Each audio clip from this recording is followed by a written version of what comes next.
పిల్లలకు పై చదువులకైనా అటు ఆట పోటీలకైనా తల్లిదండ్రుల సహకారం ఉండాలి, అటు విద్యార్థుల సహకారం ఉండాలి, తోటి స్నేహితుల సహకారం కూడా ఉండాలి. సిద్దిపేట జిల్లా బూంపల్లి మండలం జంగపల్లి గ్రామానికి చెందిన పోజలపల్లి సౌమ్యారెడ్డి తను పై చదువులు చదివినా అలాగే ముందు ఆట పోటీలలో అంతర్జాతీయలో పార్టిసిపేట్ చేయాలన్నా కానీ తనకు ఆర్థికంగా సాయం లేకపోయినా కానీ తల్లిదండ్రులు నా బిడ్డను ముందుకు పంపించాలని చెప్పి వారు ఏదైతే వాళ్ళకున్న ఆస్తుపాస్తులు ఏం లేకపోయినా బంగారాన్ని కుదపెట్టి కూడా ఆమె నవంబర్లో చైనాలో జరిగే పోటీలో పాల్గొంటుంది. ప్రస్తుతం ఆమె మనతోటి పాటు ఉన్నారు. మరిన్ని వివరాలు తనని అడిగి తెలుసుకుందాం.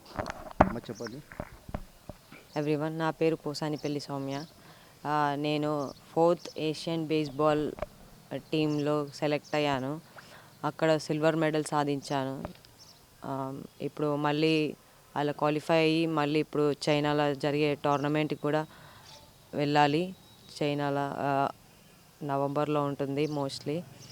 ఇప్పటికీ నేను senior nationals baseball 15 senior nationals ఆడాను. సాఫ్ట్బాల్ ఇంకా బేస్బాల్ సీనియర్ నేషనల్స్ కూడా 12 ఆడాను ఇప్పటివరకు. కానీ ఇన్ని ఆడినా నాకు ఇప్పటివరకు గవర్నమెంట్ సపోర్టు దొరకట్లేదు. నేను తెలంగాణ గవర్నమెంట్ని రిక్వెస్ట్ చేస్తున్నాను, మాలాంటి స్పోర్ట్స్ ప్లేయర్కి ఇంకా చాలా సపోర్ట్ చేయాలని. సపోర్ట్ చేస్తేనే మేము ముందటికి వెళ్ళగలుగుతాము, ఇంకెన్నో మన దేశం కోసం మెడల్స్ తెస్తాము. నేను సాఫ్ట్బాల్, బేస్బాల్ ఇంకా క్రికెట్ కూడా ఆడాను ఇప్పటికి నేషనల్స్ చాలా. కానీ ఇప్పటివరకు ఎట్లాంటి రెస్పాండ్ లేదు గవర్నమెంట్ నుంచి.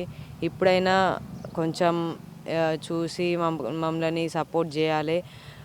మళ్ళీ మా special thanks to the baseball general secretary Shweta మేడంకి, ఇంకా నా కోచెస్కి కూడా Shahnawaz sir, Khader sir, Chinna sir, వీళ్ళందరికీ స్పెషల్ థ్యాంక్స్. ఇప్పటికీ వాళ్ళు ఇంకా నన్ను ముందటికి నడుపుతూనే ఉన్నారు.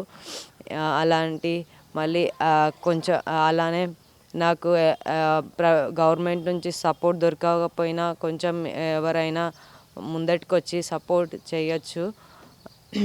మళ్ళీ అలానే ఇప్పటికీ నేను ఇన్ని టోర్నమెంట్లు ఆడిన చిన్న చిన్న sponsorship canary the international school వాళ్ళు కొంచెం నాకు సపోర్ట్గా నిలిచారు. ఇంకా ఎవరైనా ముందటికి వచ్చి హెల్ప్ చేయొచ్చు అని కోరుతున్నాను. పిల్లలకు చదువులకైనా అటు ఆట పోటీలకైనా తల్లిదండ్రుల సహకారం అనేది ఫస్ట్ ఉండాలి. అలాగే వీళ్ళ తల్లిదండ్రులు ఆ పాపని చదివించడానికి బంగారాన్ని కుదబెట్టి మా పాప ఎలాగైనా మేము ముందరికి సాగించాలి మా పాపని అని చెప్పి ఎలాంటి ప్రభుత్వాల నుంచి మాకు ఎలాంటి స్పందన లేకున్నా కానీ మేము మా సొంత ఇట్లా ముందరికి పంపించడానికి బంగారాన్ని కుదబెట్టి మా పాపను ముందరికి పంపిస్తున్నామని చెప్పి అంటున్నాను. ప్రస్తుతం వాళ్ళ నాన్నగారు ఉన్నారు, వాళ్ళని అడిగి తెలుసుకుందాం. చెప్పండి. మా పాప సౌమ్య, ఆమె ఇంటర్నేషనల్కి మొన్న అక్కడ ఆడింది, ఇక్కడ థైలాండ్లో ఆడింది. అక్కడ పంపించినాము. కొద్దిగా డబ్బులకు కూడా ఇబ్బంది ఉంటే బంగారం తాకట్టు పెట్టించాము. కొద్దిగా ఇబ్బంది పడ్డా కూడా చేసినాము. కానీ గవర్నమెంట్ నుండి ఎలాంటి సాయం లేదు ఇప్పటి వరకు. మన స్టేట్ గవర్నమెంట్ కానీ సెంట్రల్ గవర్నమెంట్ కానీ ఎలాంటి సాయం చేయలేదు. కానీ కొద్దిగా గవర్నమెంట్ వాళ్ళు ఎంత సాయం చేస్తే ఇంకా ముందుకు ఇంకా కొన్ని రాష్ట్రానికి కానీ మన దేశానికి కానీ పథకాలు తెచ్చిపెడుతుందని మేము అనుకుంటున్నాం. అలాంటి ఏమైనా దాతలు ఉంటే కూడా కొద్దిగా సాయం చేయాలని కోరుతున్నాము. రాష్ట్ర ప్రభుత్వానికి విజ్ఞప్తి, వేరే రాష్ట్రాలు 5 lakhs వరకు ఇస్తారు వాళ్ళ స్టేట్ నుంచి సెలెక్ట్ అయిన పాపలకు. కానీ మన రాష్ట్రం వరకు ఇంతవరకు అయితే ఎలాంటి సాయం చేయలేదు, చేయగలరని కోరుతున్నాను. అయితే తను బాగా కష్టపడి ఆడుతుంది. తనకి చాలా గోల్స్ ఉన్నాయి, ఆడాలని ఇంకా ఎన్నో ఆడాలని ఉన్నది, ఇంకా ముందుకు వెళ్తానని ఉన్నది. కానీ ఫైనాన్షియల్ ప్రాబ్లం వలన తను ముందుకు వెళ్ళలేకపోతుంది. మేము ఎందుకు సిటీలో ఉంటున్నాం కానీ పని చేస్తున్నాం, పని చేసిన పైసలు అంటూ సరిపోతలేవు. మాకు ఇంకొక పాప కూడా ఉంది, ఆ పాప స్టడీకి తినకి అంటే ఇబ్బంది అవుతుంది.